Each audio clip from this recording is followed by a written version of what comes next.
If I sound calm as I begin this, I'm not numb, would be more like it. Drained, nearly hopeless. I'm writing to try to hold on to my sanity. It's something to do, a discipline of sorts. I will make every effort to tell what happened. No matter how painful the telling is, I want this record to be accurate and in sequence. Tom always said I had a good memory for details.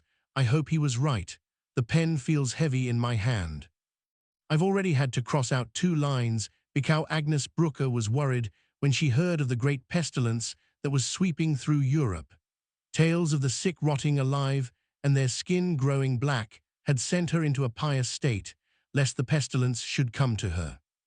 But she grew scared when it swept into Weymouth in June of 1348, the first time it had been seen in England. Agnes bought charms and relics by the dozen and proudly ignored the bemoaning of her son Peter and daughter-in-law Isabella. She insisted that they most certainly were not pieces of junk sold to scam people out of their money. Yet, when it hit their little town of Green's Hollow a full year later, long enough for some to believe God might spare them yet, she grew absolutely terrified. She wouldn't leave the house except for religious reasons, nor would she even draw water from the well, lest death should come up behind her and strike her down. All the same, Agnes was the first of the Brookers to find that dreaded black ring on her body in July of 1349. Agnes came up with a theory, too, that the plague came from those pesky merchants from Worcester and Lello. She probably wasn't wrong, but what did that matter now? For here she was, sick and dying in her itchy, pus-sicked bed, sniffing perfumes to keep the bad air away. Peter told her that if nothing else, she should thank the Lord for having been given the 53 years she'd spent on earth. Agnes supposed he was right, though it didn't make her any more eager to die. Then she would wonder, though only to herself, why she had been given that many years when there were others who had gone before her. She couldn't remember who they were, and the effort of doing so caused her to feel overwhelmed with anxiety.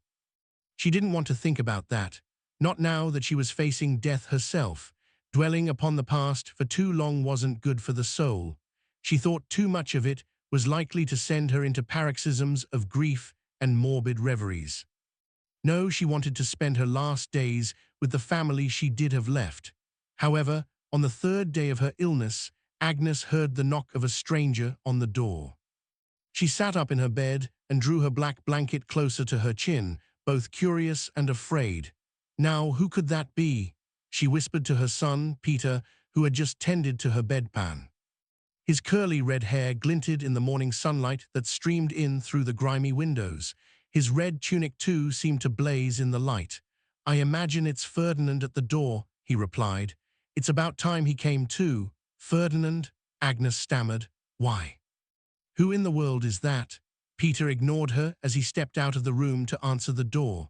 She heard him give a timid but sincere welcome to the unknown guest, followed by the sound of a man with a gruff voice that put her on edge. She heard her 2 granddaughters, Joan and Matilda, run to greet him, while the youngest, Nicholas, ran screaming. She would too if she were 7 and heard a voice like that, especially if she were blind as he was. "And where's your mother, the lovely Isabella?" the stranger asked. "She's at the market," Joan replied with all the assertion of a queen. "She'll be back shortly." "Very well. May I go to the back and tend to Agnes then?"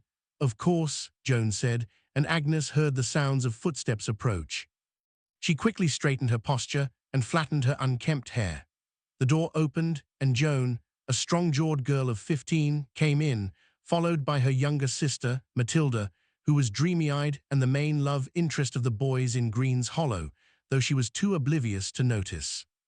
Behind her, however, towered the dark figure of the stranger. He was a tall man who appeared to be around the same age as Agnes.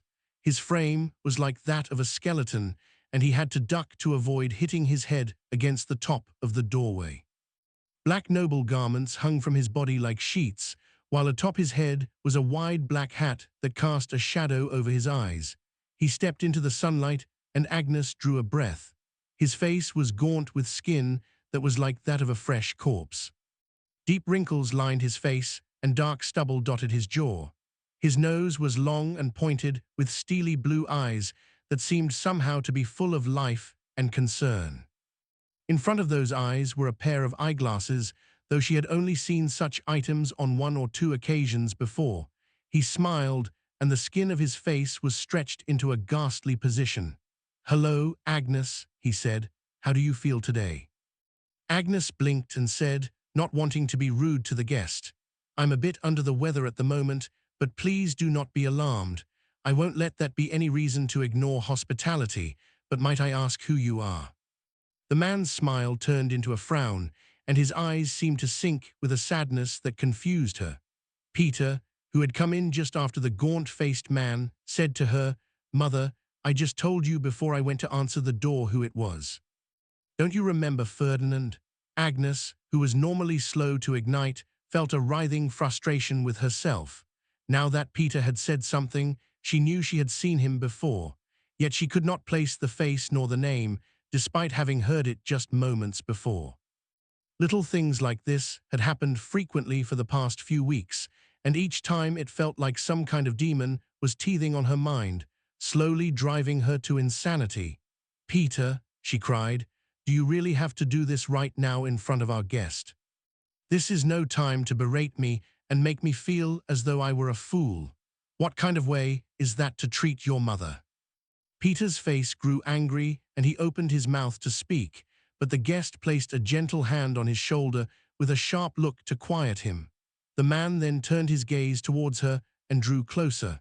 He set a black leather bag on the ground. "My dear Agnes, please do not be angry," he whispered, his voice suddenly soothing and his smile sweet. "Do you truly not know me?" Agnes swiveled her eyes nervously at the people in the room and brought them down to her hands in shame. "No," she said. "I'm terribly sorry, but while your face appears to be a remnant of the past, I cannot recall from where it was that I knew you. Please don't take any offense by it. Agnes, it's all right. I'm an old friend. My name is Ferdinand Ward. I also happen to be one of the only physicians here, and I've been treating you for the past 2 days. Please do not be alarmed by my unfamiliarity. I'm only here to help." Agnes's cheeks felt hot, and she stammered, "I'm so sorry." I just, Ward raised a soft hand and she stopped. "No need to apologize, Agnes. I am not here to judge, only to be a friend and to treat your ailment. Now tell me, how are the sores faring today?" "Well, I'm not entirely sure, as I've admittedly been too afraid to look, though I must say I do feel worse. My skin burns and I've got a terrible pain behind my eyes.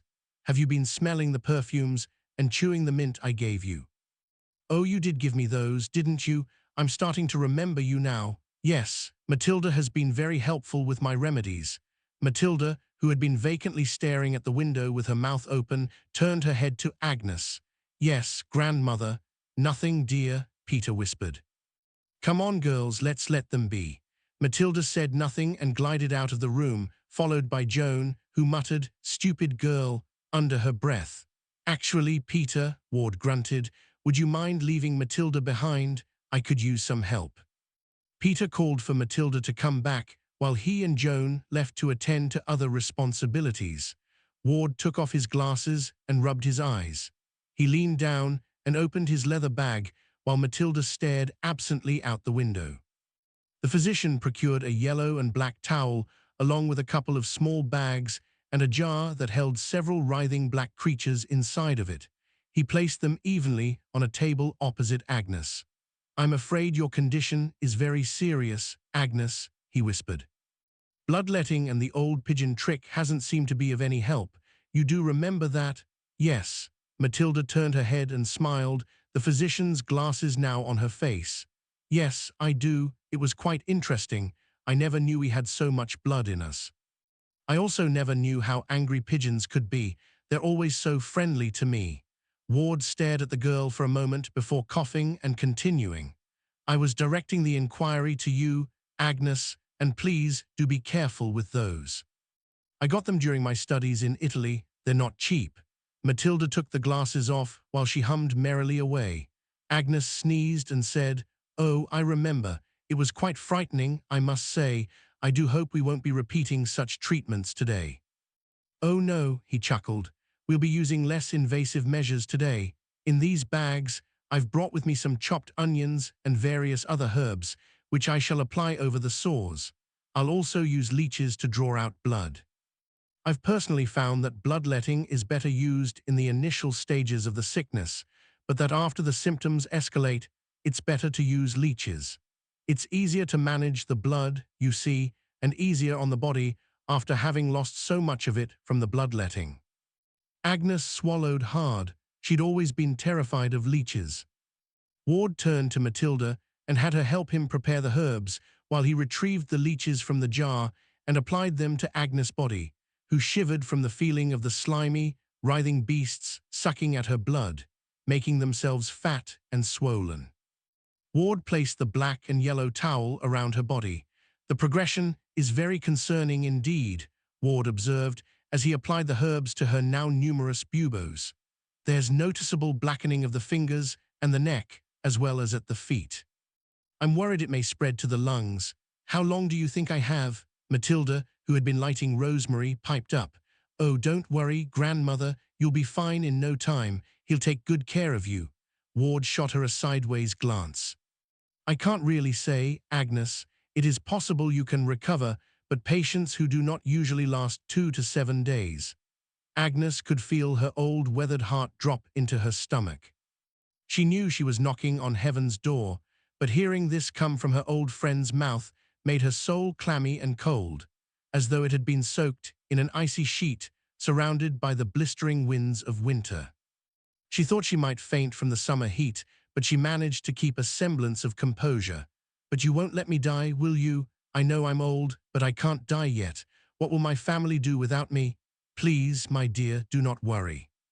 Let's just take it one day at a time. All right. Agnes nodded her head and tried not to think about the leeches nibbling at her skin. It was then that Joan came stomping in with a very angry-looking Nicholas in her hand. Peter asked that I bring him in here, she explained. He kept trying to play by the well and nearly fell in. Well, I didn't know, he protested. His eyes roamed sightlessly around the room. Dearie, Agnes crooned. She reached out her hand and motioned for Joan to give her Nicholas's hand. Joan guided him towards her. You know better than to go there. You can't see and you could fall in, you know. But I didn't know I was by the well, he argued. Joan's brow furrowed. We told you 3 times to get away from it. Is this true, Nicholas? The child nodded his head, and Agnes gave him a light smack on his backside, to which he did not cry, though his eyes shot open in surprise. I think the well is a lovely place, Matilda breathed, her eyes watery with reverie. I once stuck my whole head down there. It was nice and dark and cool. I think your head is still in there, you stupid girl, Joan snapped. Agnes shot her a glare. Ward fumbled around in his bag, though he didn't seem to be looking for anything in particular. He eventually pulled out a wad of mint and looked between it and Agnes for a moment before saying, I believe you should take this.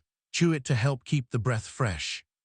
Nicholas screamed and tried to run out of the room, but Joan caught him by the arm in a bear-like grip.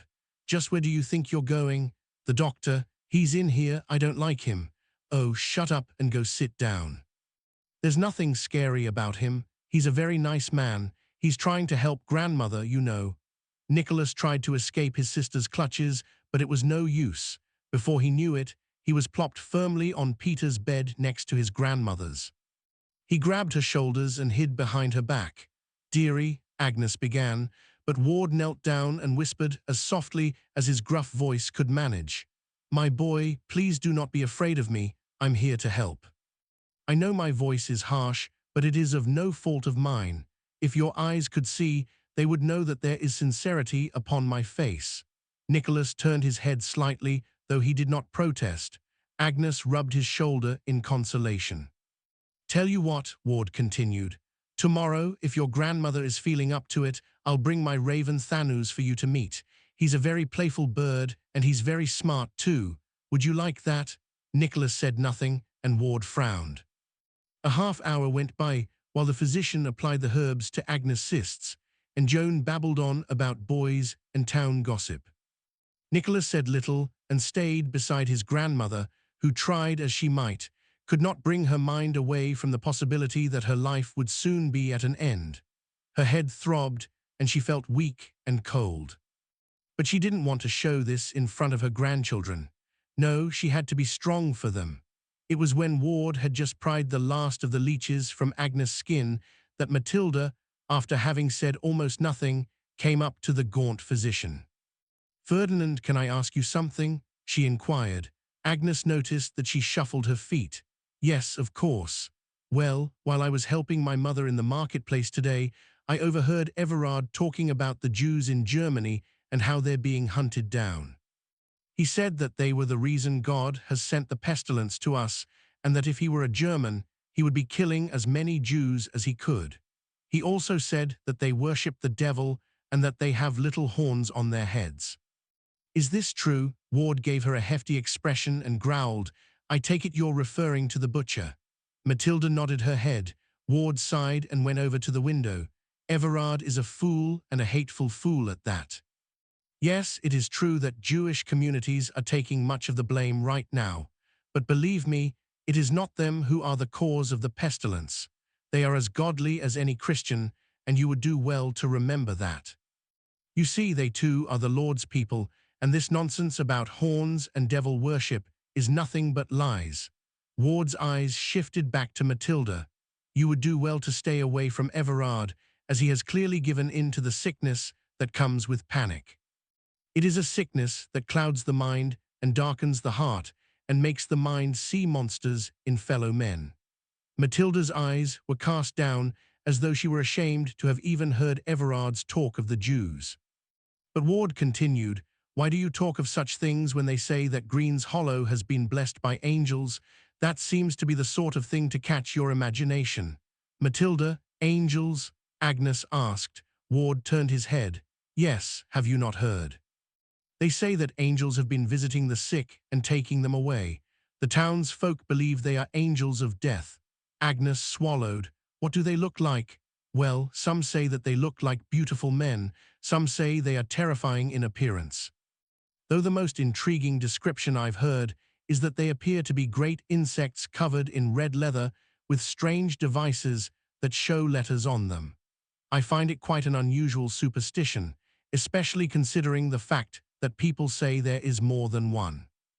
If I had the time to do so, I would play the role of a scholar and collect as much information as I could about these tales. But alas, my time is filled with treating the sick." Joan scoffed while Matilda's eyes, which were already wide and distant, seemed big enough to fall out of her head. "I hope I get to see one," she breathed. "I hope you don't," Agnes scolded. "If any should see them, it would be me, though I dare say even the thought is enough to send shivers down my spine. But I know Adam would protect me if they came. Now that I think of it, where is he? Where's my husband?" The room fell heavy within the second the words left her lips. Even Matilda, who was usually oblivious to anything of importance, perked up with eyes heavy and wet. Ward sighed and placed a hand on her shoulder. "Agnes," he muttered, "do you not remember?" She grew worried and swiveled her head between their downcast looks. She tried to understand, but she could not. The old woman knew that something grave was on their minds and that it should be on hers as well. But her mind was failing her once more, as it had been of late. That's when it hit her. "Why do you look at me like that?" she croaked. She could feel her chin wobble with suspicion. "Why must you look at me like I am a fool?" "I am no fool. What has become of my husband? Where is my dear Adam? And where is Geoffrey? Please stop looking at me in such a way." Matilda shuffled over to her and sat down on the bed next to her, her fingers writhing amongst themselves. "Grandmother, we tell you almost every day now. We told you yesterday when you asked the same question." Agnes could not bear it any longer. She couldn't play these games. Are they dead?" She blinked, and tears rolled down her cheeks. "I'm afraid so, Agnes. Your husband died 13 years ago. It was leprosy that took him. I treated him myself, if it's of any comfort." She couldn't believe it. Even though she knew the answer before it had been spoken, she still could not comprehend how he could have been dead for 13 years without her knowing such a tragedy, as though it were engraved into her very bones. "But how have I forgotten? He was here just last night. I lie down next to him in this bed. And where is my son Geoffrey? Please, For the love of everything that is holy, please tell me Geoffrey lives." Their somber looks told everything. Agnes lowered her head and tried to hold back the tears, but she could not. She had felt more and more lately, as though her life had been slipping away like water through her fingertips. But no matter how tightly she tried to hold the water always escaped. "Do you need a moment?" Ward asked with warm consternation in his eyes. Agnes nodded her head as her throat began to croak faint sobs that soon would become howls of anguish. Ward gave a slight nod and waved the others out of the room before he assembled his things. On the way out, Nicholas grabbed Joan by the hand. He looked small next to her. "Joan," he whispered, "do you think grandmother will forget us all one day?" "I hope not, dear brother, I hope not." And Agnes was alone. Though Peter and Isabella shared a room with Agnes, she felt herself to be truly isolated that night with death knelt down on her chest and digging its claws into her brain. She wanted to cry out to them, to ask them to get the beast off of her, as though it were an incubus leering down at her with dripping fangs. But there was nothing they could do, for death was not on top of her. It was inside of her, robbing her slowly of mind and body. Agnes didn't want to die, she wanted to live. She wanted to stay with her family for eternity. She wanted to laugh and cry with the people she loved most in the world. She wanted to watch the grandchildren grow up and have children of their own. She wanted to watch Nicholas, though blind from birth, become the great man she knew he would one day become and spit in the eyes of fate. But most of all, she wanted Geoffrey to come home and embrace Isabella with Adam at the doorstep. She wanted them to come home and tell her it was all a dream, but she knew that she was awake. Before Agnes drifted into the river called Sleepy, she placed her hand on the pillow beside her and imagined that she had touched the face of Adam. It was the year 1336, with 13 years yet to occur. Geoffrey and Isabella had been married for 3 years, and Agnes's little granddaughter Joan was just shy of being 2 years of age, with another grandchild on its way. They hoped the child would be a girl so that they might name her Matilda in honor of Agnes's mother. They were all seated around the dining table waiting for the priest to arrive with the parish. Isabella, a small woman with bags under her eyes and dark hair, gently dabbed at her eyes with a handkerchief, while Geoffrey, a brawny man with a soft face, comforted her. Agnes sat next to Adam, who had his head in his hands, while Peter paced back and forth by the front door, and Joan played obliviously with a doll by the fire. The wind whistled outside the cold walls. "They should have been here by now," Peter hissed to himself. He cracked open the door and closed it. "I pray that God smites them down," Geoffrey cried. "I don't know why you speak as though they are welcome company. I didn't mean that. I'm just on edge is all." Geoffrey glared at his brother. "Please," Adam murmured. "Please do not bicker. I don't want any bickering." "Adam," Agnes said, "are you sure you wouldn't like a cup of water or some bread?" "No, my dear. What I want is to stay here and live out my days in peace, or at least be allowed to see you all again after tonight. But Father Foreman is a crook who dreams of riches with the serfdom under his heel." "That is no way to speak of Father Foreman," Peter snapped. Adam raised his head to reveal a face covered in open sores and the beginnings of deformity. "Why should any of us give a damn about the man? His actions are more blasphemous than any words I could say." Peter opened his mouth to speak, but Geoffrey shot him a look that made him close it again. There then came a gentle tap, tap, tap on the door. "That must be him," Agnes whispered. Her face paled like a corpse. Peter exhaled slowly and took a moment to compose himself before he opened the door. "Ferdinand," he exclaimed. "Why, come in, come in." Peter stepped aside so that the physician could enter the dingy cottage. "Hello, Peter," he grunted. "Hello all, Ferdinand," Isabella cried. She stood up and ran towards him, knocking over a chair as she reached up and flung her arms around the gaunt man's neck. Agnes stood and joined Isabella in her embrace of the old friend. "My dear, you do know what is to take place here tonight, do you not?" "I'm well aware, Agnes. I saw the priest and the parish on my way here. They could arrive at any moment. I just wanted to stop by and give my final goodbye to Adam." Ward turned his gaze to that of Adam, who had the first glimmer of happiness in his baleful eyes since any could remember. "I must admit," he continued, "that I feel partially responsible for this. You were under my care, and I failed you." "Really, Ferdinand, don't blame yourself. Leprosy is a vicious ailment. There really was no hope for me." "It is. I tried to convince them not to send you to the leprosarium and to lift Father Foreman's deplorable leper tax, but they would not listen. They're all a bunch of faithless dogs, if you ask me." "Well, I thank you and your friendship," Agnes said. "Really, I do. Honestly, I consider you to be a brooker myself." Ferdinand blushed. "Well, I do say that is quite the compliment." "Rest assured, for the feeling is mutual, as I have come to feel as though you are a family I never had." Geoffrey patted him on the back, and Peter gave a faint smile. There then came a series of deafening blasts on the door outside, of which they noticed a myriad of voices. Nobody opened it. The pounding came again. "Adam Brooker, I command you to open this door at once. You've had quite enough time to prepare yourself. Now open up this instant." Peter made to open the door, but Adam waved him away. He eased himself up and hobbled over to the door himself. A small fat man in prestigious garments that looked fit for a nobleman pushed him aside and glared up at them past a long nose with beady little eyes. "Oh, Father Foreman," Peter gasped, "please make yourself at home." Everyone else greeted him with stony faces, save Joan, who began to cry and rushed over to Isabella. "Shut that little beast up," Foreman barked with an almost comically nasal tone. Isabella picked up the child and tried to comfort her, though it was of little use. Foreman gave her a look of repulsion and turned to Adam. "You are to accompany me outside, where we can commence with the mass of separation. The parish is waiting, and I haven't got all night." "Please," Agnes begged, "can you at least allow my husband visitation with us?" "No, I asked you to pay the leper's tax, but since you refused—" "Ha," Geoffrey scoffed. "Nothing but a sham you and your fellow pigs have put together to keep us in misery while lining your own pockets in the process." Foreman's face reddened, and his eyes seemed ready to pop out of his skull. "I will have you know that if you don't watch your tongue then, you will wish you were in hell," he growled.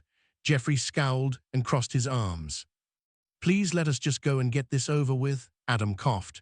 Foreman nodded his head. "Very well, let us go, but you with the infant. Yes, you stay here. I don't want to hear that wretched beast crying during the sermon."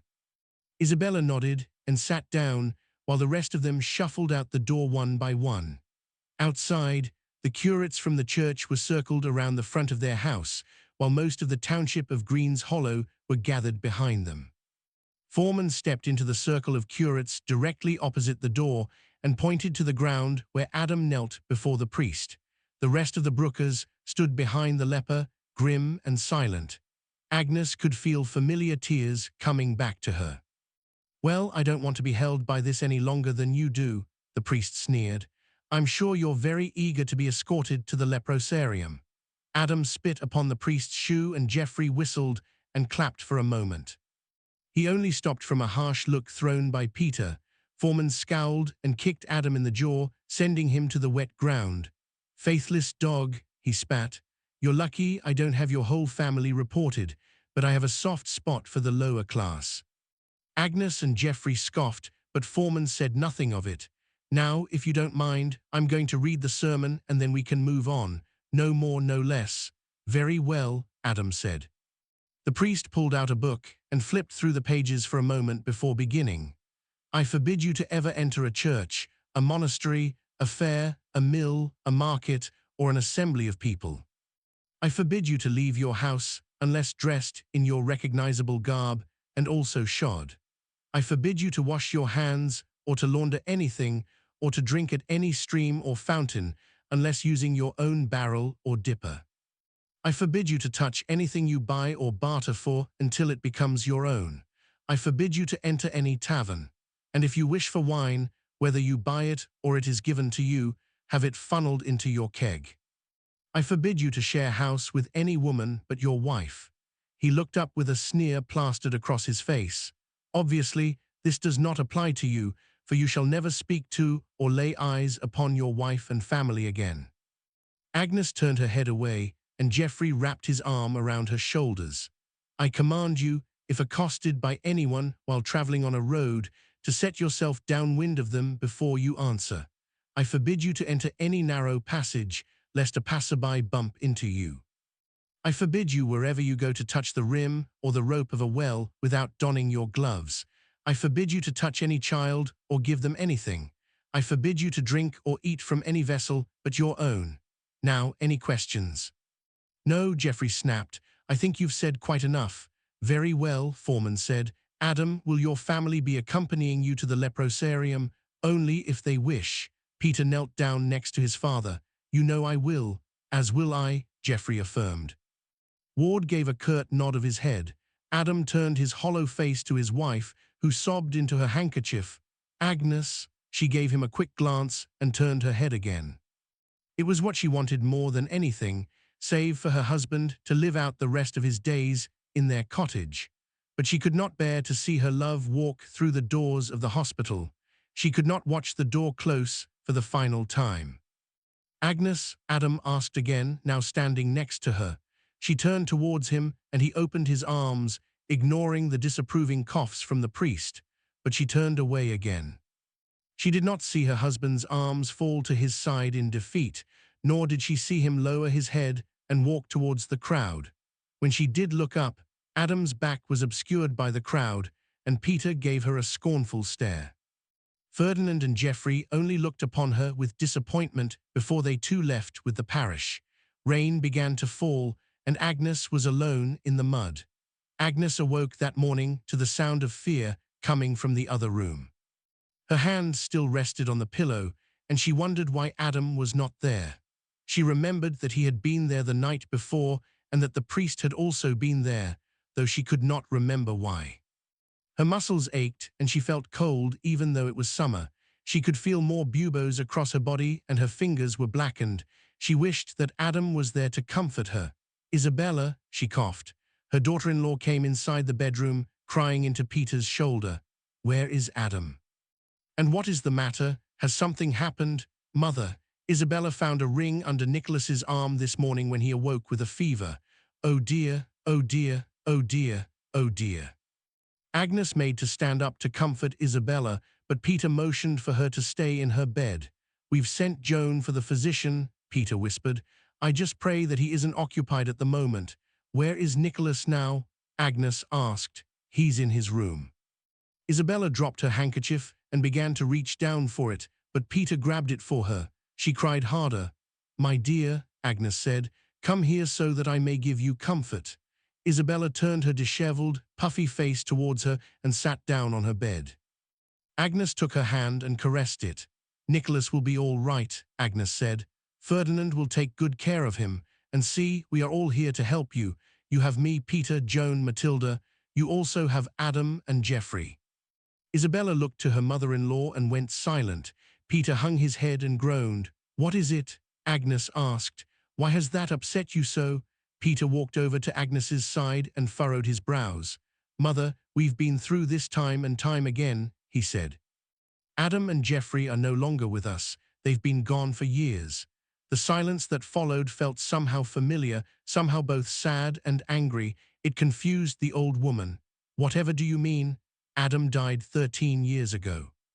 Geoffrey followed suit nearly 7 years ago now, not long after Nicholas was born. But they were here. Just last night, we were all here. And Ferdinand and Father Foreman. I don't remember what was going on, but I remember we were all here. Agnes, Isabella said, her cheeks still wet. I believe you were dreaming last night of when Adam was taken away. But why would he be taken away? Did he do something wrong? No, Agnes, he had leprosy. Ferdinand tried to cure him, but he was forced to go to the leprosarium. Is he still there? Perhaps we can see him. No, Mother, we couldn't afford the priest's leper tax. He passed away in his sleep 5 months after.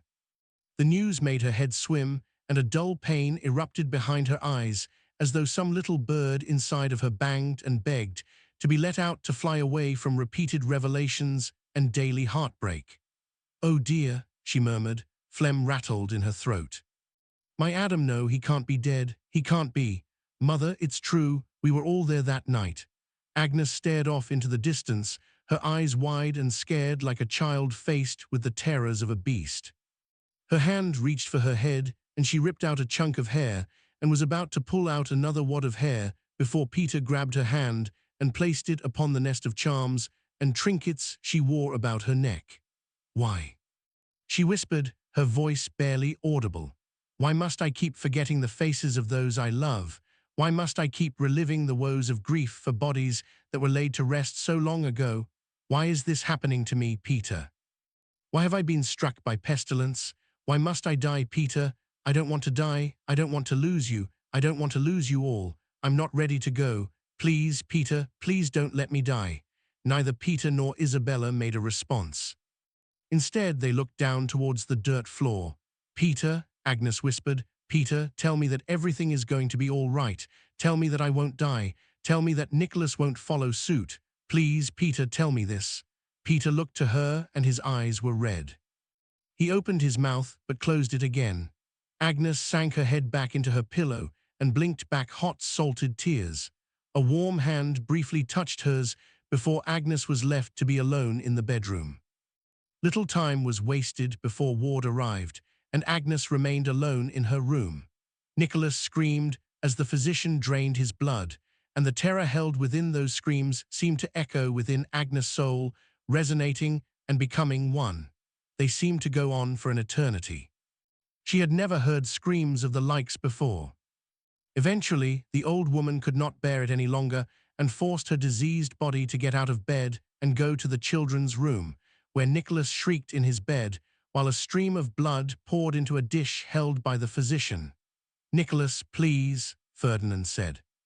"This will only last a minute longer or so. Do you think the angels of death will come for him?" Matilda asked. Her eyes were fixated upon the blood. Peter furrowed his brows. "Matilda, that is no thing you should be saying in front of your brother." "But I heard they came again last night. I heard they took away that old woman who used to give us flowers on Sundays." "Matilda." Joan kicked her sister's leg, and Matilda said no more. Ward grabbed Nicholas's arm to hold it steady, and the boy retracted it and screamed as his blood splattered against the floor and bed, a little sprinkled against the physician's hollow cheeks. "Nicholas, no," his mother cried. "You're making a mess of yourself." She grabbed his arm and directed the blood towards the dish. The boy cried and screamed. Peter and Joan tried to hold him down, and while most of the blood landed in the dish, much of it spilled onto the floor. "I think that's quite enough," Ward said. His lips were taut as he stemmed the bleeding. "Nicholas, what is wrong with you?" Isabella scolded. "You better hope I can get these stains out of the sheets. Lucky for you, we're too lowly to have real floors. Matilda, take these sheets outside and clean them up." "Joan, go fetch me clean ones." The two girls nodded and tended to the tasks with immediacy, and Isabella busied herself with wiping the blood from her son. Peter shook his head and stopped it as he noticed the figure of the decrepit old woman braced against the doorway. "Mother, you should be resting. You don't need to be watching this. It will upset you." "Oh no, Peter, I'm just fine. I wanted to make sure my grandson was all right." Nicholas turned his head to Agnes and said, "Grandmother, can you make the doctor go away? I don't want to be cured. I'd rather be sick." Agnes shuffled her way over to Nicholas and sat by his side. "Dear Ferdinand isn't trying to hurt you. He's trying to make you better." "I know, but I don't like it. I want him to go away." "Nicholas," Ward started, "you will surely die if not for my treatment. I know it's unpleasant, but it has to be done." The boy sniffed and turned his head, his eyes fixated upon a spot on the wall behind the physician. "Can you really make me feel better?" "I can certainly try to, but can you make me live?" Ferdinand hung his head and stared at his feet. "I can't," he sighed. "I can't promise anything. I know I should tell you I can, but I don't want to make a promise I can't keep. I will do everything in my power, as I am doing with your grandmother, to make you better. Alas, that is all I can say, but if there is to be any chance of survival, then I must continue with my treatment. You have to be strong for your family, Nicholas. You have to be strong for yourself." Nicholas wiped his eyes and nodded his head. Ward knelt down beside the bed. "Tell me, if you could be anything you wanted, then what would you be?" The child looked up, and his blind eyes met the soft gaze of the physician. A knight, I would be a noble knight. I would fight off the king's enemies and be a hero. And guess what? You are a knight. You are being very brave right now. You are cursed with blindness, but you are unwilling to let it get in the way. And now here you are battling the kingdom's worst enemy of all, pestilence. Now be the knight you want to be, and together all of us, we can beat this disease back. And you will be a nobler hero than you already are. Nicholas did not answer for several moments, and when he did, it was not with words. He opened his arms, and he and Ferdinand embraced. Thank you for helping me and my grandmother, and thank you for trying to help my grandfather. It is never a pleasure to see your family in times of distress, but I am always here to be a healer and friend, Nicholas. A smile crept over the boy's face, and he asked, "Do you think the angels of death will come for me if I die?" The sad smile that had been on Ward's own face faded. "I don't know, I really don't." Nicholas's bed was moved into the other bedroom with Agnes, Peter, and Isabella that night. Ward told them that he was worried it might spread to the other children. He also checked on Agnes, whose condition was getting worse, though she tried desperately not to show it. That night Nicholas slept fitfully, and Agnes could feel the sickness spreading to her lungs, which rattled and sent an ungodly amount of phlegm into her throat, which she constantly had to clear. Her hands and feet were nearly completely black now, and her muscles roared in agony. Yet despite this, she eventually fell into a deep slumber. It was springtime, 1342.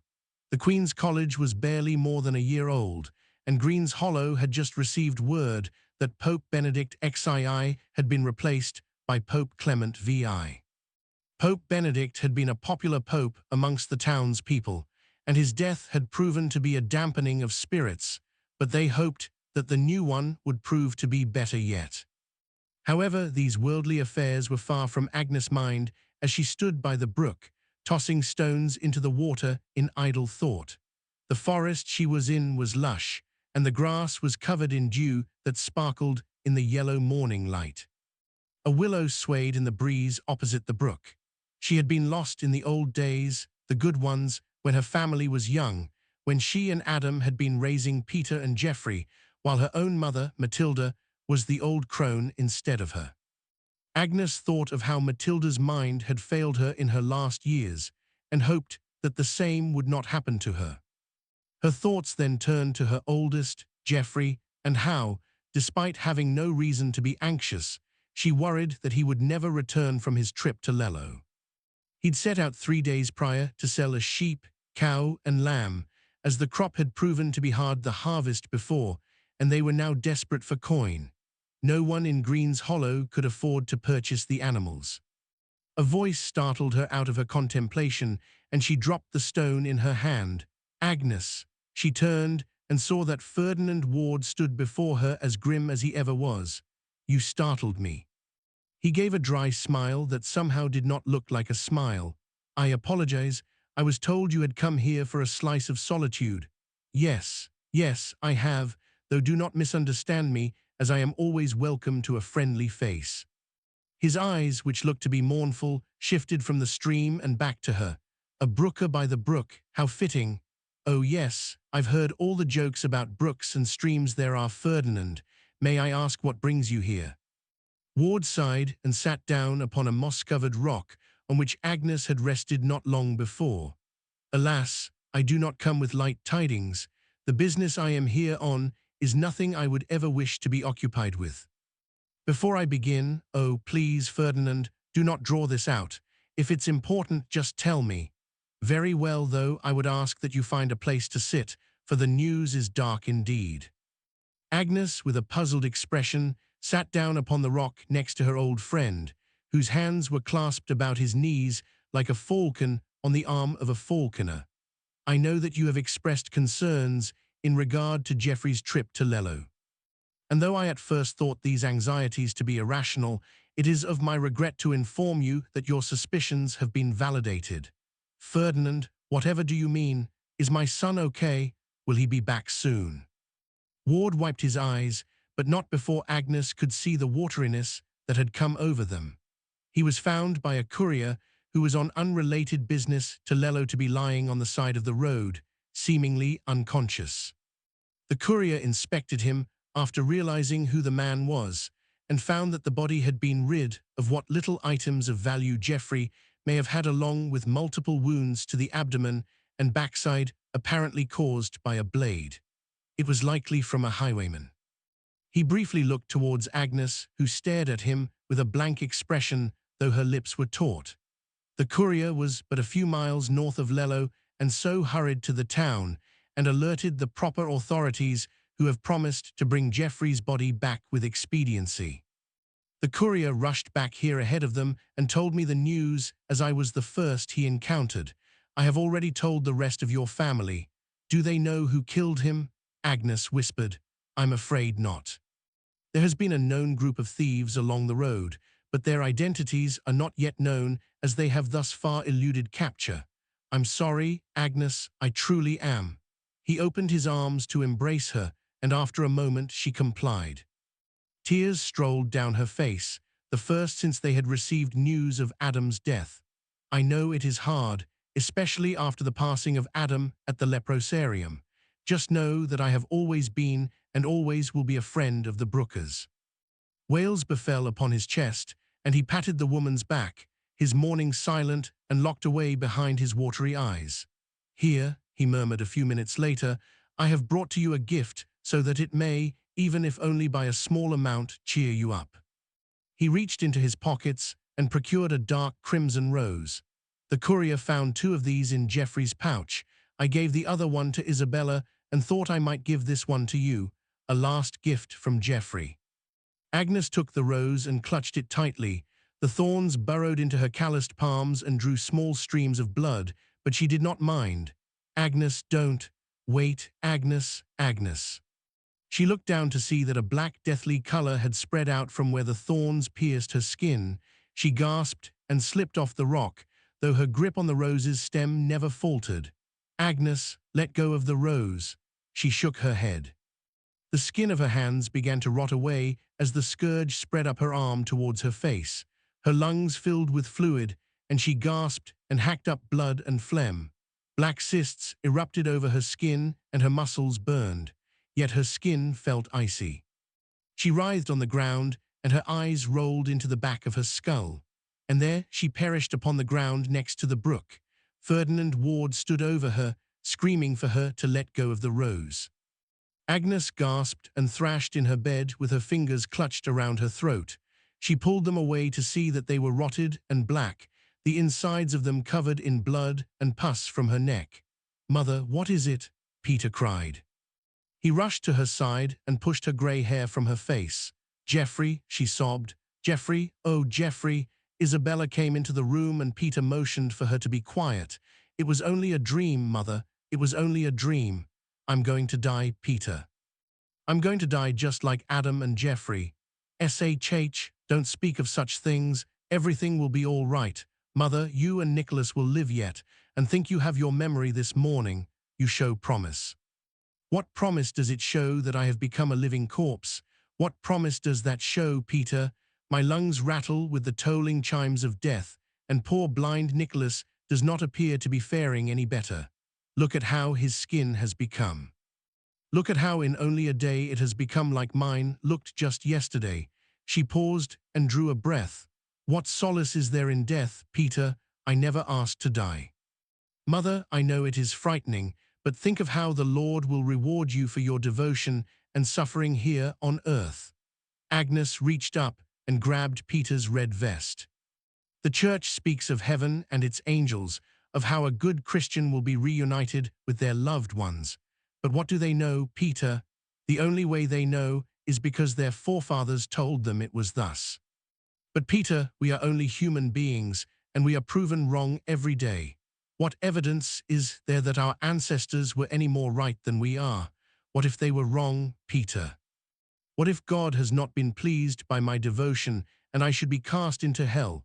What if I despise myself for even thinking of such a thing? But what if there is nothing? What if death warrants silent oblivion and the world is just as uncaring and cruel as this pestilence that has gripped the world? Mother, calm yourself. Even if you should pass away, you have my promise that Adam and Jeffrey will come to you. You simply need to have faith.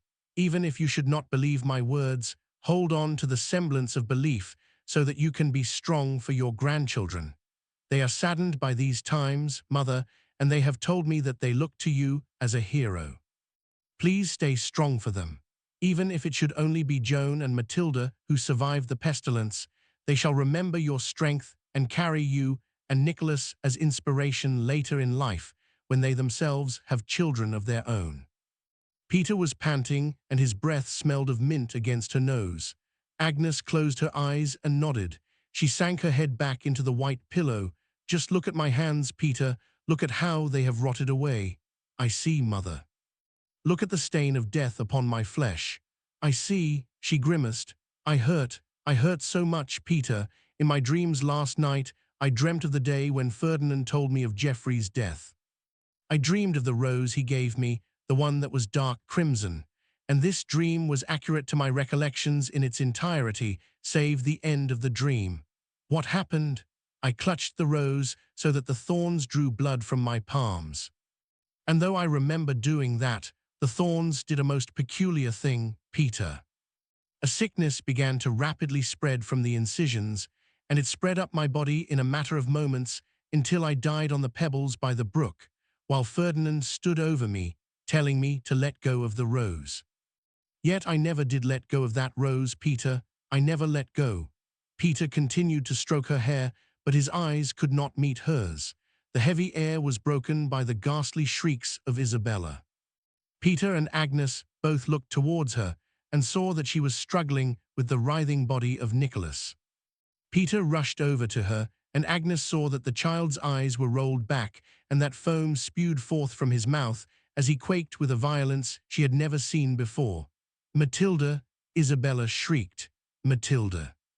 The girl bolted into the room and Isabella grasped her by the shoulders. Matilda, I need you to go fetch Ferdinand. Your brother is having a fit and we need him. Now go. The little girl nodded and raced out of the house without a word. Where's Joan? Peter asked. I sent her to the market to buy herbs and rosemary for Nicholas. I was afraid to wait for Ferdinand's arrival since his condition is faring much for the worse. Very well. Perhaps Matilda will run into her and tell her the situation. I only hope that Nicholas will last until they get back. Nicholas seized for another few moments and went limp. His eyes were glazed and his breath was short and ragged. Nicholas, Nicholas, can you hear me? Isabella whimpered. He gave no response. Dear, Agnes whispered to the boy, please say something, will you, Nicholas, for your grandmother? He still gave no response. His unseeing eyes were fixed upon the ceiling. They waited with bated breath for nearly an hour before the two girls came back. Joan's expression was one of disbelief, while Matilda was in tears. What is it? Peter demanded. Where's Ferdinand? Dead, Matilda wailed. She threw herself into her mother's arms. Dead, Peter gasped. What do you mean he's dead? He's one of the only doctors in Green's Hollow willing to treat the pestilence. We need help now. He was murdered, Joan whispered. She sat down by her brother. He was killed this morning on his way to treat another one of his patients. The whole town is in an uproar. Agnes was stunned beyond words. Her old friend dead, the one who had always himself brought both grim news and comfort in troubling times, no longer there to be their guardian. Who did it? Isabella asked. Why would anybody slay a healer in times like these? It was Everard the butcher, Joan explained. Her body was rigid and she seemed to speak from a faraway place. Peter flung his fist onto a table and startled everyone in the room. That bastard, that godforsaken bastard. Does he know that he has killed more than one today? Does that damned fool not know that he has put every one of his patients into the grave? It was because of the Jews, Matilda whimpered. Jews? Peter asked. What Jews? There are no Jews left in England. It was discovered that he was treating a family of Jews, all of whom practiced in secret.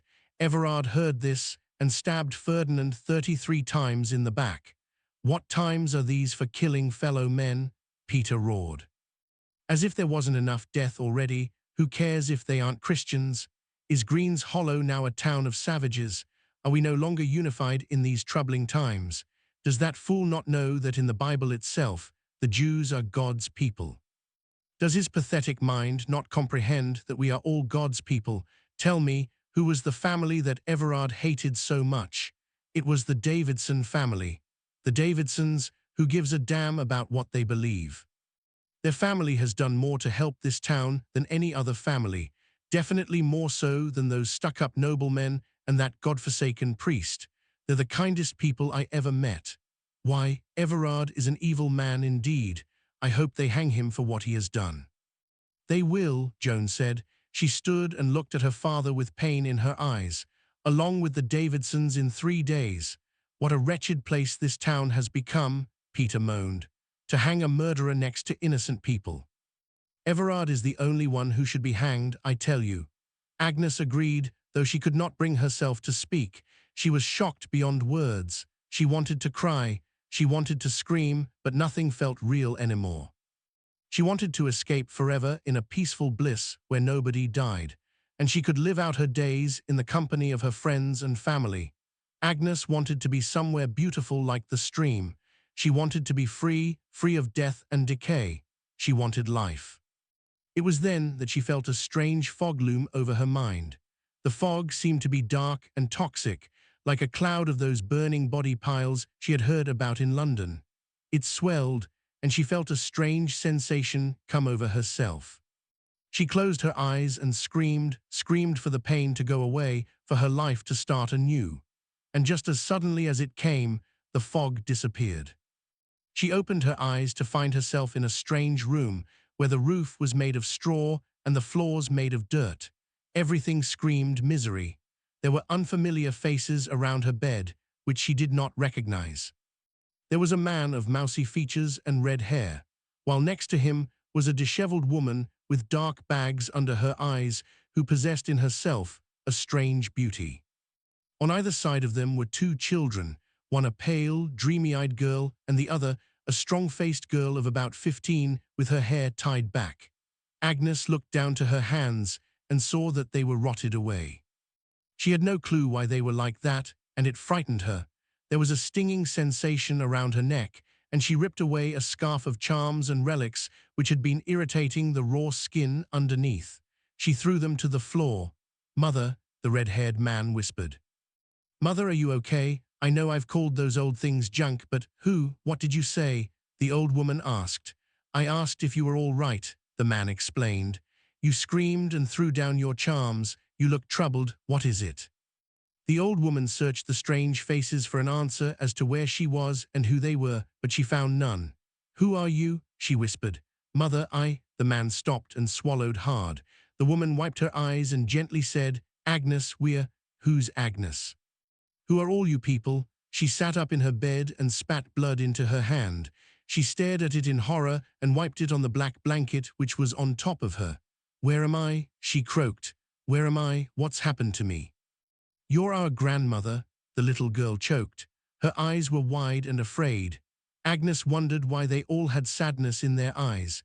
She wanted to make their sadness go away, to make them happy, but she was too confused to organize her thoughts. Each one seemed to slip away before she could grasp onto it. Her ears rang. "I'm not your grandmother," she said. I don't know where I am or who you think I am, but I can assure you I've never seen you before."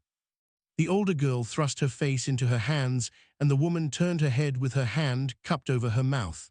"Your name is Agnes Brooker," the little girl wailed. The man was silent, a terrified dread cloaked in his dripping eyes. "You're my grandmother and you're very sick. I know you don't remember, but you have to believe." "Stop," Agnes yelled. "I don't know what you're talking about, but I need to go back to the brook. There's a man, a dark man with a kind heart. He's waiting for me, and I need to go back there. I don't remember his name or how I know him, but please let me go." She made to get up, but the little girl gently pushed her back into her bed. Agnes swiped the girl's hand away and made to get back up. "No," the girl screamed. "You can't leave us. Please, you have to remember." "Remember what? I need to go. Please, grandmother, please remember. Where am I? Why are you keeping me here?" "I need to go to the brook." The old woman sat up and smacked their hands away from her. The ground was warm against her covered feet. She threw their arms away from her, and she shuffled towards the door and ignored the pleas and cries of the strange people. She passed by a bed with a boy in it with glazed eyes and spit over his chin. "Grandmother," he croaked. His voice was hoarse. "What is it, child?" She could tell that the boy was deathly ill. He had a strange blackness upon his skin that she noticed was akin to her own body. Why were her hands blackened? "I miss you," he said. She had no clue as to what he meant, but her heart was softened.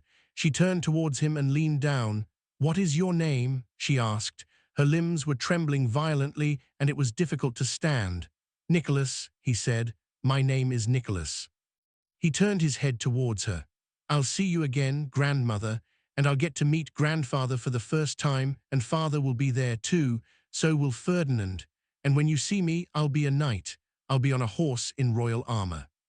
Ferdinand told me that just a moment ago while you were in a daze, and my eyes, they will know color for the first time.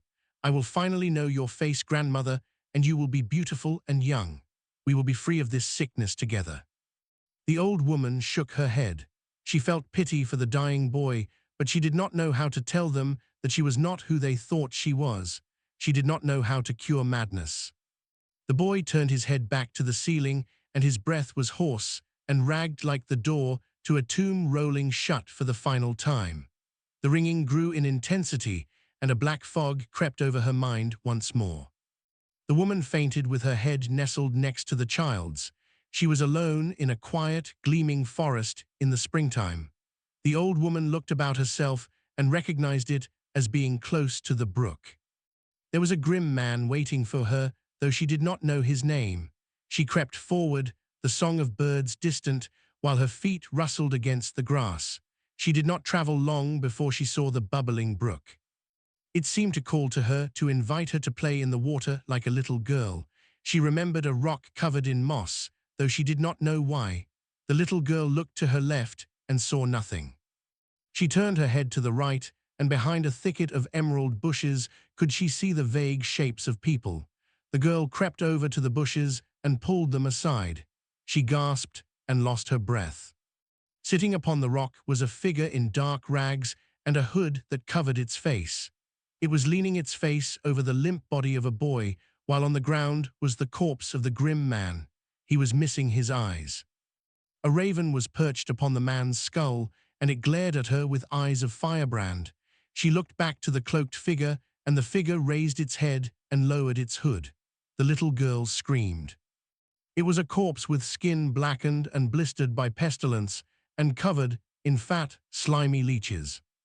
Its cheeks were sunken, and the lips were torn away to reveal a set of leering, rotten fangs slowly chewing on an eyeball, the juices of which dripped down the creature's chin and onto the face of the boy. The girl looked down to see that she somehow recognized the boy as though from a dream. She screamed, and the rotten figure cackled at her misery. She looked up to see that the sky had grown hazy and green while the forest smoldered in decay. "You must cross the river, little girl," the monster sneered. She turned around to see that the merry stream had been replaced by a vast black river that was covered in a dark greenish-yellow fog that made the little girl think of disease. The waters were still, and there was nary a sound save the methodical chewing of the cloaked figure. The raven squawked. She thought she saw a pale hand in the water. "You'll need payment, little girl," the figure rasped. It stood up and towered over her, the juices from its mouth dripping down to her head. A bell rumbled in the distance. "Payment for what?" she asked. The figure pointed to her left, and she saw a dark wooden rowboat to get across. "But I want to go back to the brook." "You must cross the brook, stupid girl." She looked back across the river and back to the figure. It began to open its mouth, but the creature was interrupted by a groan from the dead man at their feet. "Wake up, Agnes." The little girl stepped back. "Wake up," the dead man repeated. He lifted an arm and got to his feet. He wobbled, and his eyeless sockets frightened the girl. The raven flew to his shoulder, and he grabbed the girl by the wrist. "Wake up, Agnes. For the love of God, wake up." The little girl screamed and ripped her hand away. The cloaked figure laughed and reached out to grab her, but she turned and lost her balance. She fell into the cold water.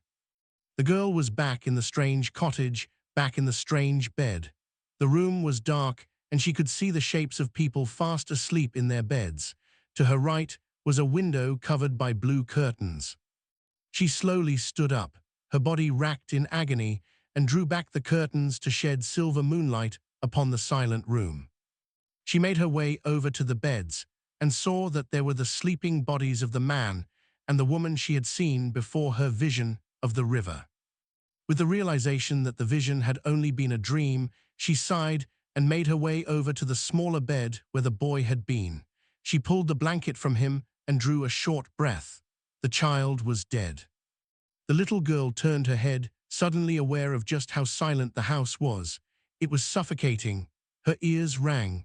A blinding light erupted from the windows, and she covered her eyes with her withered hands. The light was astonishingly blue, and she wondered how it did not wake the others.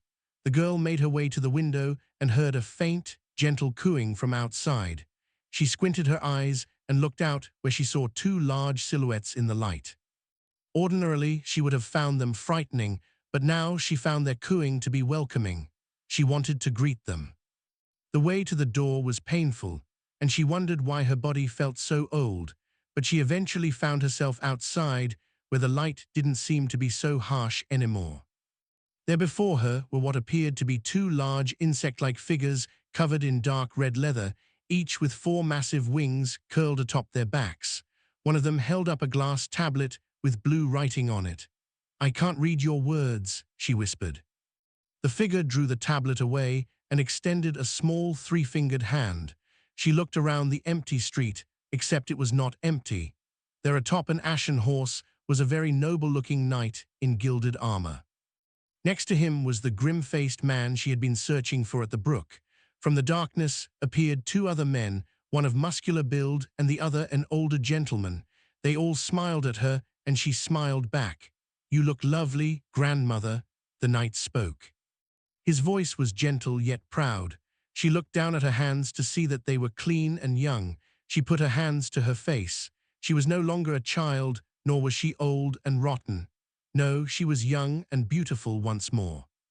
The people smiled at her again. She turned to the strange creatures before her, and a thought came to her. Angels of death, she was no longer afraid.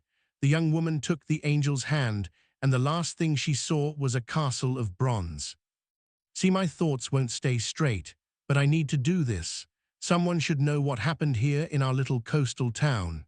Someone should know we existed, that we loved, that we tried, that we were more than statistics, and whatever reports might survive this catastrophe."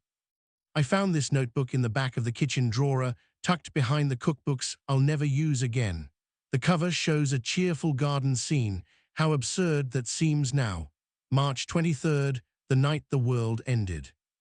Tonight, as I fixed dinner and wrestled with self-pity, because Tom had phoned saying he'd be staying late in San Francisco, the entire eastern seaboard was wiped out. I had the TV in the kitchen tuned to the evening news from New York. The pot roast was in the oven filling the house with the smell of garlic and rosemary. I was peeling carrots at the sink, half listening to some story about congressional hearings, thinking about how I needed to pick up Tom's dry cleaning tomorrow and whether Mary Liz had finished her English assignment. Normal thoughts, the last normal thoughts I'd ever have. When the video went off, there was a bright pop. Then the screen went dark. I moved to jiggle the knobs, expecting the usual apology about technical difficulties. Although now that I think of it, the sound was off too. No static, no flickers, nothing. Just a dead screen staring back at me like a blank eye. I called out to Mary Liz to check if she'd unplugged something. She hadn't. I was reaching to unplug the set when suddenly the picture came back with an excited San Francisco announcer shouting, "Listen, listen. We're being attacked." The man's voice rose and broke. "Radar sources confirm many eastern cities have already been destroyed." The East, I thought, panic rising in my throat. My brother's home in Atlanta.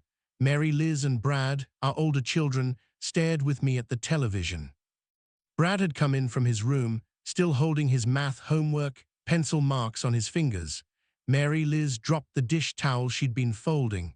If only Tom were here, maybe he would tell us it was a stunt, some Orson Welles trick for audience reaction. But as I looked at the TV crew behind the announcer, stumbling over cables, papers scattering, technicians running in the background, I knew it was no prank. The announcer was hysterical. Over and over, we could hear massive retaliation. Was my brother's family really gone? His wife Karen, their two little girls, Amy who just turned 8, and Sarah who still believed in Santa Claus. Then came the same flash on the screen. Only this time we could see it all around us. An eerie light coursed and flickered hideously through our kitchen window, painting everything in shades of orange and red I'd never seen before. "Tom," I screamed. "Tom, was that San Francisco?" Brad's voice cracked, wavering between boy and man. Scotty, almost 3, began wailing as Mary Liz, Brad, and I ran outside. The neighbors were already in their yards, faces turned toward the southern sky. Mrs. CET from next door stood in her bathrobe, hand over her mouth. The Donaldson's dog was barking frantically. Brad, who's 12 and very logical, questioned whether we should look south toward the intense light. At 14, Mary Liz seems infinitely older than I. She didn't move her gaze for a second. I thought it would be like a giant mushroom, but it was more of an inverted mountain.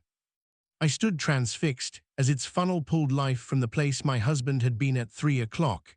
"Tom, oh Tom," I whispered. Other explosions, more distant, erupted like visual echoes to the first. I think there were 6 or 7. Portland, maybe Seattle, Sacramento, each one a city full of people who had been eating dinner, doing homework, living. Each one a flash that meant hundreds of thousands gone in an instant. Scotty whimpered and clung to my legs, his small fingers digging into my jeans. Automatically, I picked him up just as the ground trembled beneath us. "Earthquake, oh God, not that too. Daddy will come to us." I paused, hearing the lie in my own voice. "He will if he can." We went inside. I held Scotty close, feeling his hot tears against my neck. His little hands gripped my shirt, bunching the fabric. Mary Liz closed the door behind us and locked it, though what good a lock would do now, I couldn't imagine. Brad stood at the window, still watching the sky. "Brad, get the transistor and turn it to the civil defense station. Somebody will tell us what's happening." All my life I've heard that should there be an actual alert, we would be given emergency instructions. They drilled us on it in school. I remember hiding under my desk in 3rd grade, arms over my head, as if that would save me from an atomic blast. Back and forth, we twisted the dials on the little radio, straining for the sound of authority, someone in charge. Nothing, just static or worse, silence where stations used to be. Station after station, dead air. I ached to talk to my mother. She used to console me when I had nightmares. She'd make hot chocolate and sit on the edge of my bed until I fell back asleep, stroking my hair and humming old songs. I reached for the phone, but there was no dial tone. Our electricity was off also. The refrigerator's hum, something I'd never really noticed before, was conspicuously absent. Brad spoke excitedly. "Mom, Mr. Holiday has a radio set. He's got emergency power." In case Tom arrived, I left a note recording my intentions to go over to Abe and Betty's. And the date and time, March 23rd, 7:15 p.m. I thought about adding "I love you," but my hand was shaking too badly to write more. The pen kept slipping. I left it on the kitchen table where Tom would see it first thing, weighted down with his coffee mug. The scene at the holidays was like something from a bad movie. As the minutes and hours dragged by, more and more people arrived, some I'd never seen before. Refugees from closer to the city, maybe, faces gray with shock and road dust. Abe was at his set, and Betty darted in and out carrying bulletins. "Seattle's gone," or just raised Yuba City, all safe. The Brotherhood of Hams was on duty, those that were alive. Abe's equipment crackled and hummed, voices breaking through the static in fragments. "Massive casualties. Cannot confirm. God help us." Betty had put out coffee and cookies, maintaining normalcy in the face of apocalypse. We drank coffee, spoke in low voices to one another, and tried to comfort the children. Mary Liz sat on the floor with Scotty in her lap, singing nursery rhymes in a voice I barely recognized. Around 11, Abe took a break and staggered out of his radio room. Betty hurried to stand beside him, her hand on his arm. I felt his eyes bore into my very soul. He and Tom fished together every other Saturday out on Abe's boat, the Betty Lou. They'd been friends for 15 years. San Francisco's gone, Abe said hoarsely. The entire Bay Area. I can't raise anyone there. We're on the fringe. I found only one ham closer to San Francisco than us. Sacramento is silent, utterly silent. Southern California, too.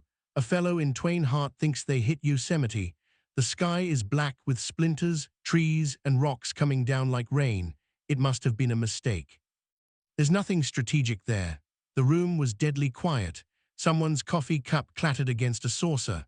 We're the lucky ones, the survivors. Folks I reached in Northern California and Oregon, rural areas, small towns, not near industrial or military installations. We may be cut off, but we're not crippled or dead. We're lucky, lucky. The word hung in the air. I wanted to laugh or scream or both. I gathered the children and came home. The walk back felt like miles, though it's only 3 houses down. My legs were shaking. I thought of stories I've read where a woman had lost a beloved husband. Those women shrieked, tore their clothes. I felt every bit as deranged as any story heroine I ever read about.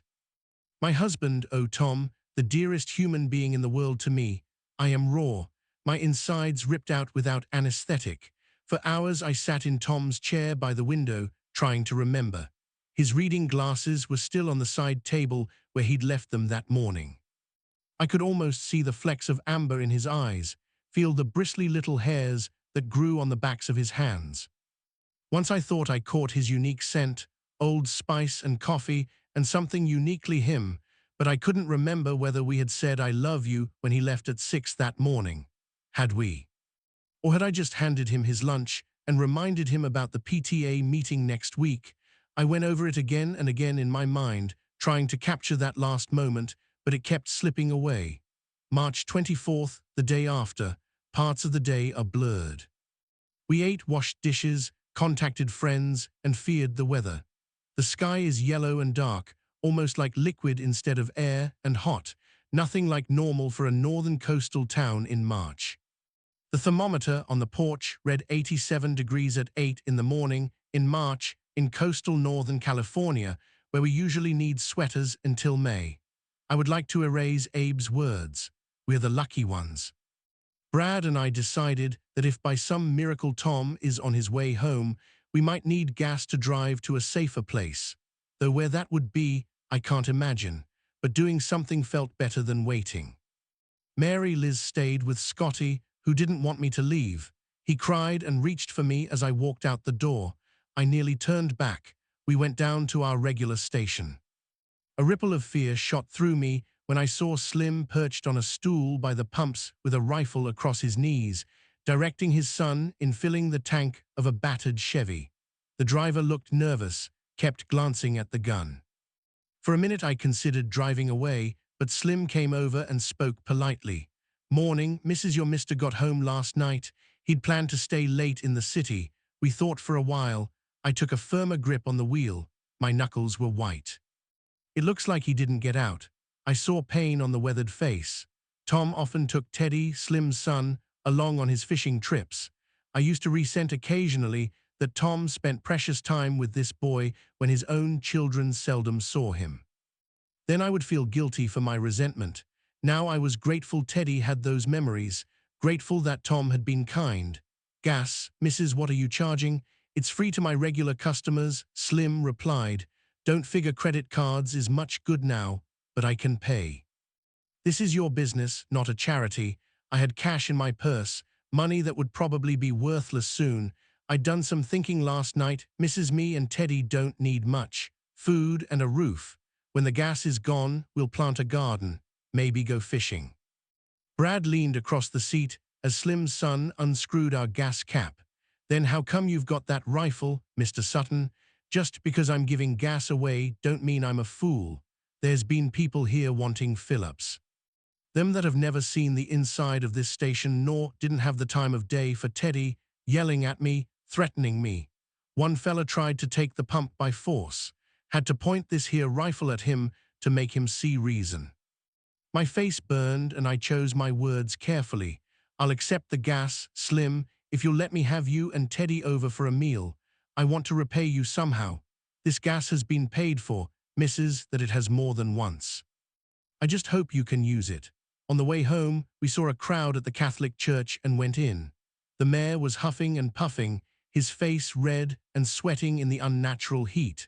Robbery of drugs from the pharmacy, gas $100 a gallon at some stations. They might have to invoke martial law. He also advised drinking only bottled water and eating canned food. Someone asked about the water supply, and he admitted they didn't know if it was contaminated. Someone else wanted to know about radiation, and he had no answers. I felt like laughing.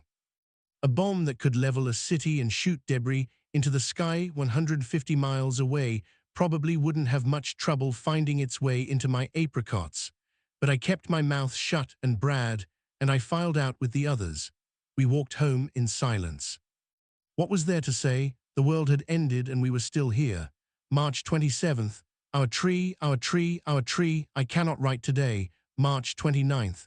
We tried to go to the beach. I thought to find some relief for us. We packed lunch and pulled Scotty in his wagon. We intended to walk to the beach to see if the ocean was still the ocean, if anything was still normal. But then we saw our tree. Several years ago, families contributed trees and shrubs for roadside beautification. The mayor had organized the whole thing, made speeches about community pride. Ours was a flowering plum, and Tom had dug the hole himself. I can still see him, shirt off in the April sun, working the shovel into the hard soil, his back muscles flexing with each thrust of the blade. Scotty had been just a baby then, sleeping in his carrier in the shade. Proudly we watched it through seasons of bloom, purple leaf, and bare branch. Just a couple of weeks ago, we photographed the little beauty under a corona of blossoms. What delicate color, pink fading to white at the edges. The kids had posed beneath it, Tom's arm around Mary Liz, Brad making a silly face. Then the other day, as we crested the hill, we saw it again. Apparently it had come to leaf since our photo, but this didn't look like our plum tree anymore. Papery tatters hung like shrouds from its limbs. Mary Liz and Brad stared, uncomprehending at first. Then Brad murmured, "We're going to die too, aren't we, Mom?" We huddled together, trying not to look at the ashy leaves that crumbled in the slight breeze. I thought of those exposure to communicable disease forms teachers sometimes send home when there's an outbreak of measles. The paper lists various diseases and the incubation period of each, and the teacher checks the appropriate box so the parent can be prepared. We have seen a plum tree, nature's exposure to disease warning. We didn't make it to the beach. We turned the wagon around and came home. Scotty asked why we were leaving and I told him we'd go another day. He accepted this. Children are trusting. March 31st, the first death. The first to go was the 3-week-old infant of Kathy Pitkin, our former babysitter. At a town meeting and prayer service, someone said tiny Susie's death was probably due to birth defects. I hurried over to see Kathy and her husband and found the young mother sobbing quietly on their couch, still in her bathrobe, though it was afternoon. The baby's bassinet sat empty in the corner, pink blankets neatly folded. "We thought we were so lucky," John muttered. He stood by the window looking out at nothing. His hands opened and closed at his sides. Didn't seem like there'd be any more bombs. Then poor little Susie had to get sick and die. Of course, I've tried to tell Cassie we're young, we can have another baby. He said something about it being up to the survivors to continue to repopulate the earth. I can't remember exactly. I just stared at him, wanting to reach over and pull his eyelids down over the indecent innocence in his eyes. Not even Brad is as naive as this boy. Did he really think there would be more babies? Did he not understand what was coming? Don't know why she won't talk to you. She admires you. Had to nurse Susie just because you always nursed your babies. She nursed. Oh yeah. Susie hadn't had so much as a spoonful of cereal or canned baby food yet. Kathy was so proud of having plenty of milk. We gave her water, but we boiled it. You don't suppose the water was contaminated? I think everything's contaminated. John, try to comfort Cassie. Tell her Susie's better off. In a few weeks I think she'll understand. I left quickly after that before I said something cruel. I couldn't bear to watch him try to process what I'd said. Outside, I leaned against their porch railing and breathed deeply, trying not to cry. April 2nd, a false hope. Mary Liz is sure she heard a robin today. I wonder. She stood at the window for 10 minutes listening, her face pressed against the glass. I didn't have the heart to tell her I doubted it. Let her have this small hope. But I've been watching the sky and I haven't seen a single bird in days. April 5th. More are dying now. Some have died and many more are sick. The symptoms vary: high fevers, itching, dry skin, some nausea, bloody noses in some cases, hair loss in others, though not as much as I expected. I thought hair would fall out in clumps, but perhaps they went too quickly for that. At the time of the baby's death, I suspected it was an omen, just the beginning. When the others were stricken, though, I tried to pretend, to clutch at coincidence. Maybe it was flu, maybe it was bad water, maybe anything but what I knew it was. It took a walk on the beach to convince me of what I knew all along. The sand was littered with dead fish, hundreds of them, maybe thousands. Seabirds lay among the kelp, wings spread in final agony. Crabs scattered across the beach, their shells cracked open. The waves came in brown and oily, nothing like the clean Pacific I'd known. I didn't tell the children what I saw, nor will I recount it here in more detail. Some things are better left unrecorded. Some images should die with me. April 8th. Scotty is sick. Scotty is feverish. Repeatedly he asks for the story of Peter Pan. Mary Liz sings, "I can fly, I can fly, I can fly." I cannot bear to listen, but I cannot bear to be far from him. His small body is so hot, burning up from the inside. I keep changing the damp cloths on his forehead, willing the fever to break. It won't. His little face is flushed, and his eyes have a glassy look that terrifies me. April 9th. Watching my baby suffer. By turns Mary Liz and I bathe Scotty in lukewarm water. Still the fever won't come down. My baby, his small voice calling for me breaks my heart over and over. Many in town are dead. Most businesses are closed, as is the school. The newspaper comes out weekly now, only a single sheet with survival information, instructions on boiling water, lists of the dead, notices about supply distribution.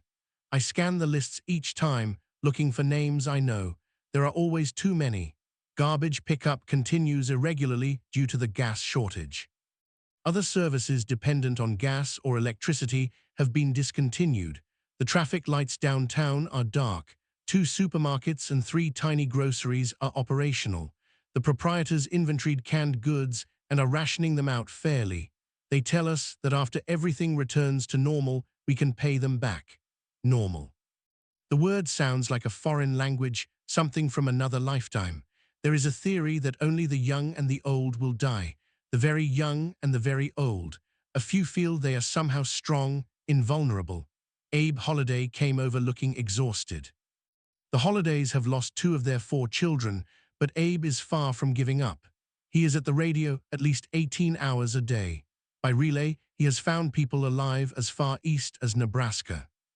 Abe has discovered that deaths are occurring everywhere, even in remote areas. Yet he is determined all is not lost. He talks about rebuilding, about survivors banding together. I envy him his fiction, his ability to keep hoping when hope is a cruelty. April 11th. We buried our youngest.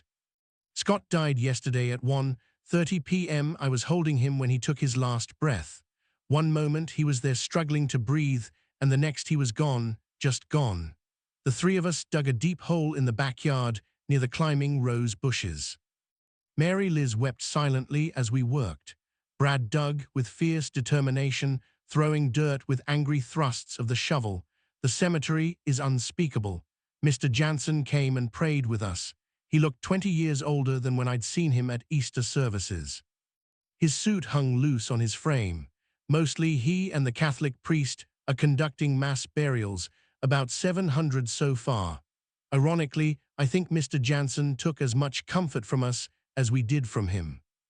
We became close when Tom's parents were killed in the car crash, and then again during my depression before Scotty was born. He is a good man. He held my hand while Brad shoveled the dirt back in. I couldn't watch. I kept my eyes on the roses, willing them to bloom one more time, knowing they never would. April 12th. The town is emptying, at least 1,300 gone. That's more than half our population. Beals Contracting picks up the bodies in one of their large dump trucks and bulldozes communal grave on the east edge of town. That's since the cemetery can't handle it anymore. The gravediggers died or fled. Brad and Mary Liz fall into petty bickering at times, and I want to scream, "We are dying. Can't you love each other a few minutes for God's sake?" Then, without a word on my part, they make up, and we sit together quietly at peace. After Scotty died, Brad kept proposing projects, games, brain teasers, anything to keep our minds occupied, anything to keep us from thinking about the little grave in the backyard. But it didn't work, nor can I find comfort in my garden. My plants are dead. And the only fragrance in the air is a stench. The smell of death from San Francisco, from Canada, from China, for all I know. It hangs over everything like a fog. Then Brad had another idea. It happened after Larry's parents died, and he moved in with us. Larry arrived with a backpack and his father's watch. Nothing else. His eyes were hollow, his face blank with shock. Maybe to keep his friend busy, Brad suggested we organize a work detail for our street. He proposed that the four of us, he and Larry, Mary Liz, and I, working by teams, make a morning check at each house in the neighborhood, make sure people had food and water, check on the sick, remove the dead when necessary. When we first called on a woman I'd quarreled with years ago, I thought I couldn't go through with it. She and I had fought over a supposedly stolen ball claimed by each family of youngsters. We'd not spoken in 10 years. I'd crossed the street to avoid her. Larry and I carried a jar of soup to her porch, stared down her hostile glare, then followed her inside. She led me back to a bedroom where her daughter, once Mary Liz's playmate, lay in a stupor. The girl's breathing was shallow and ragged. Her skin had a grey cast. For a terrible, timeless moment, we forgot the past in which we had been stupid, and the future when we would be dead. It was the present, two mothers helpless in front of a stricken child. Our arms groped for each other, and we clung together a long time, crying and inhaling the girl's cloying breath. I asked Larry to finish rounds without me.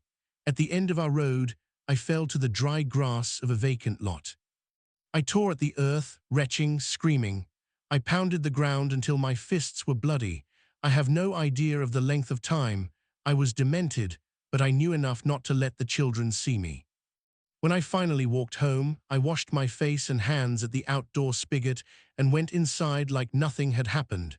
April 14th. We keep going. We three need to be near, and Larry's presence doesn't intrude. He's become part of our family now.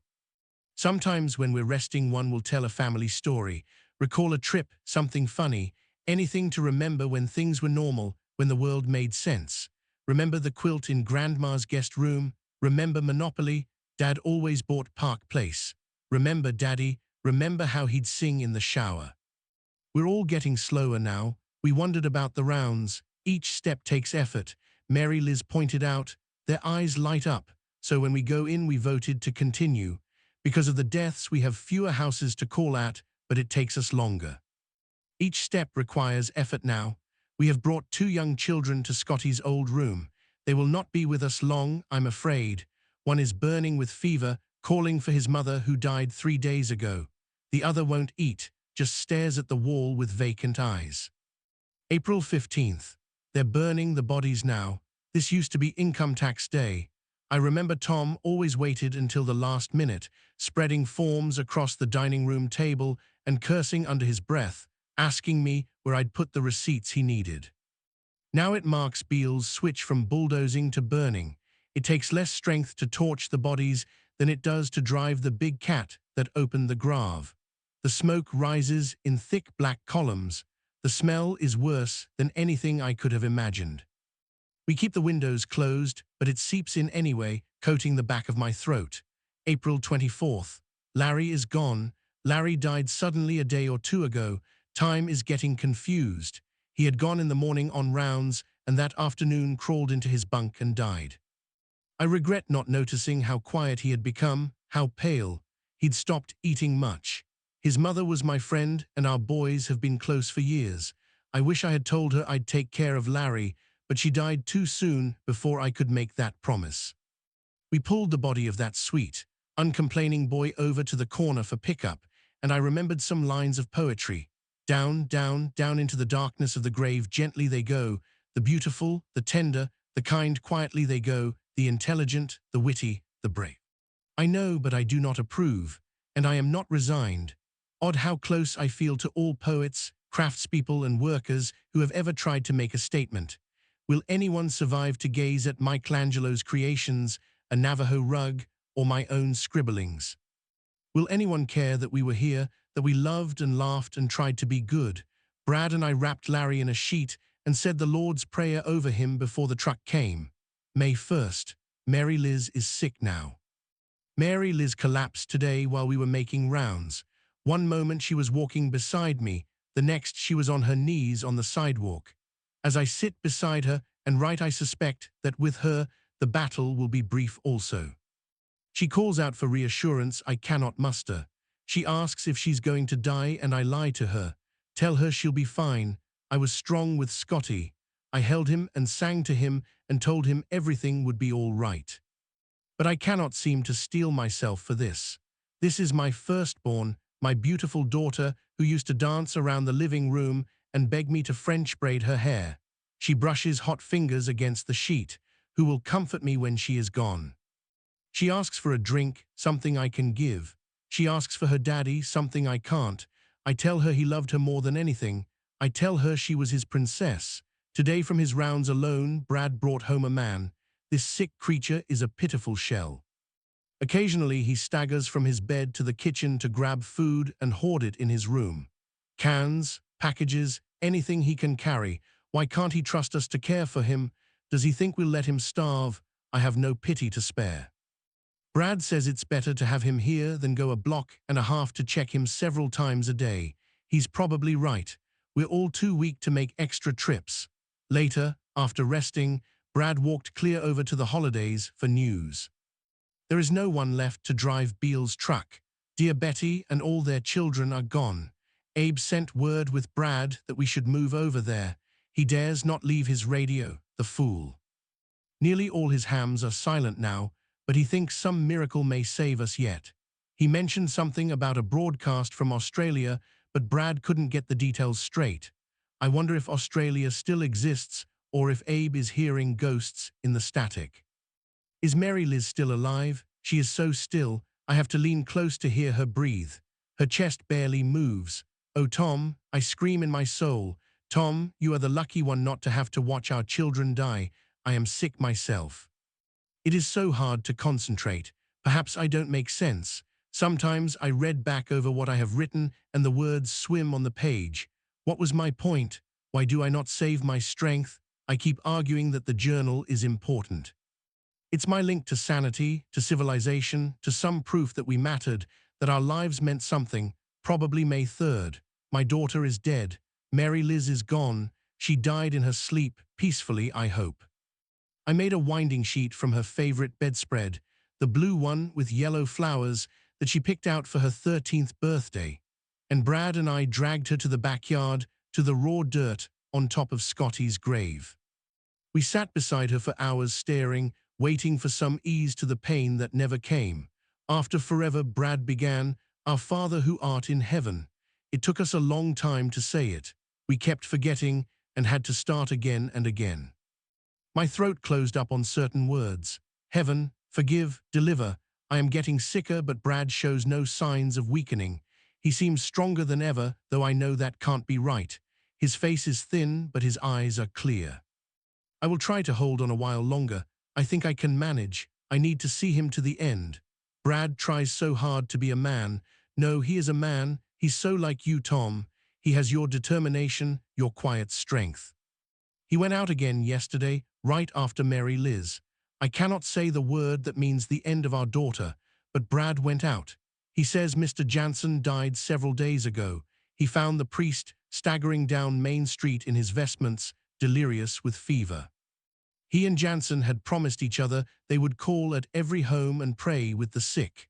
Brad helped him for a while. They found 3 people alive, just 3 in the entire downtown. The stores stand empty, their doors hanging open, windows broken. The bank's vault stands open, but nobody cares about money anymore. May 5th, I think. Teddy is here now. Today Brad brought home Teddy from the gas station.